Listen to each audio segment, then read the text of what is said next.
Welcome back to another Raising My People. Today I will be addressing a topic that has been very intriguing to me lately. Over the last several years, I've been able to go to different cities and different states.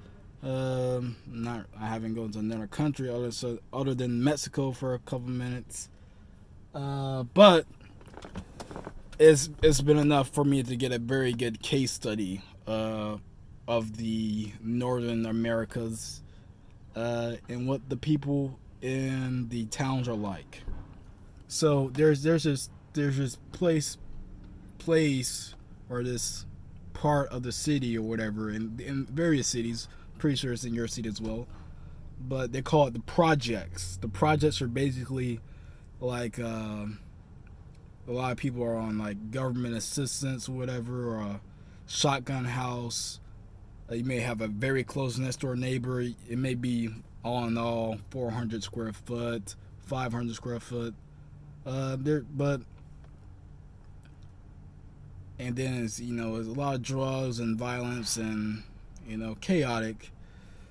They did a whole case study on the projects. You can go look that up. I mean, it's called forget what it's called, but basically, the case study what the government did about in the 80s or so.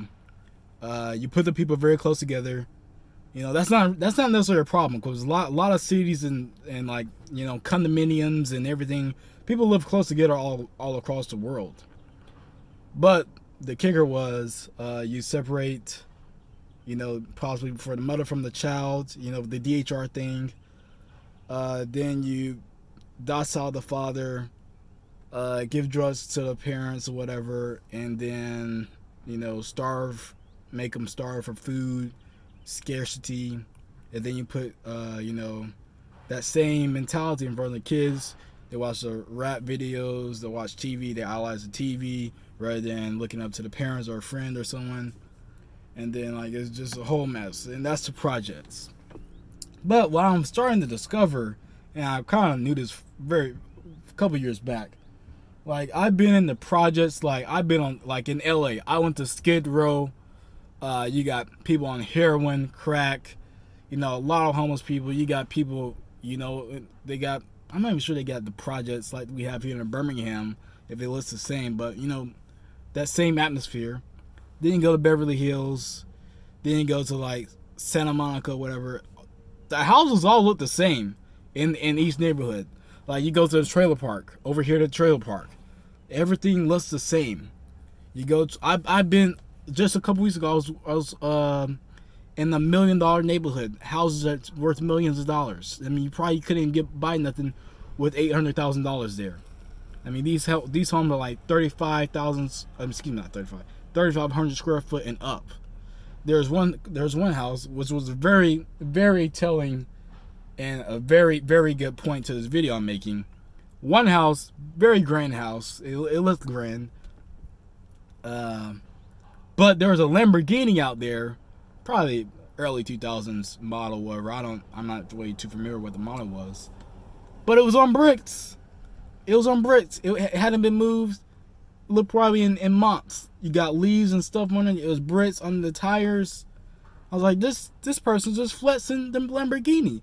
Now, if another person was just riding by and didn't see the bricks under the car, they would think, oh wow, they got a Lamborghini, they got all this and that.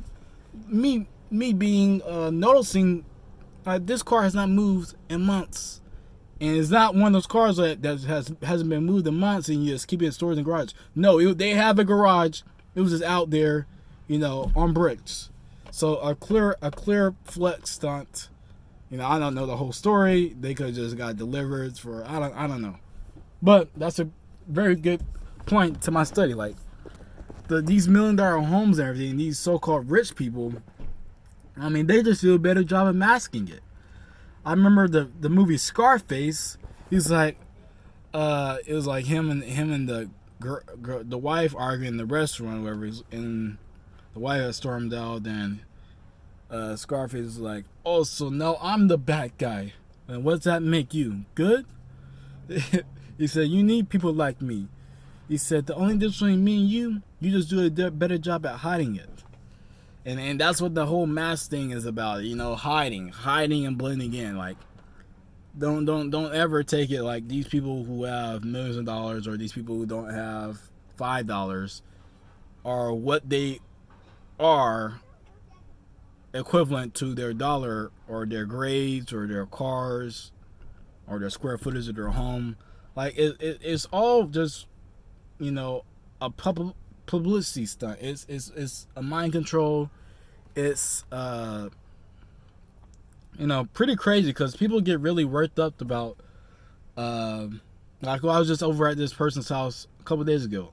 Very nice home. Houses I know cost $500,000 and up. Very nice home. They buy very nice, you know, cars or whatever. And they said, we don't have any friends. We don't have any friends. Now, I could be go over here to the trailer park. And I bet they know 5 or 10 friends around them, and they probably have tacos or something every Friday or something. You know, and they just kick it with their neighbors. But I would just suggest for everyone to just try to not look at all this statistics of everything, because like 90% of the stuff, 90% of the people living anywhere live in the projects.